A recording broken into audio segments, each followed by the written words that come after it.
Isang witness tumestigo sa korte sa UK ng isang oras pero walang nakapansin na hindi pala siya marunong mag-Ingles. Isang babaeng galing sa Sierra Leone ang inakusahan ng UK African preacher na si Gilbert Deya ng paggahasa sa kanya itong nakaraang 8 taon. Nagpunta siya sa UK mula sa Sierra Leone noong 2003 at nagpunta siya kay Deya sa payo ng kanyang mga kaibigan para mapagaling siya at may alis sa mga boses na naririnig niya sa loob ng kanyang ulo. Nabuntis daw siya at pinilit siya ni Deya na magsagawa ng abortion at minolestya din daw ni Deya ang anak niyang babae.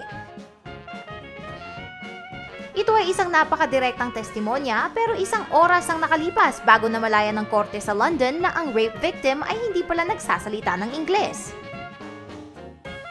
Ang salita niya ay Creole, isang lengguwaheng nagmumula sa Sierra Leone na ginagamit ng 97% ng populasyon. Nalaman lang ng korte na ito ang nangyayari nang sinabi ng court clerk na galing rin sa Sierra Leone ang tungkol sa language issue at naisipan ng judge na kumuha ng isang interpreter. Ang galing!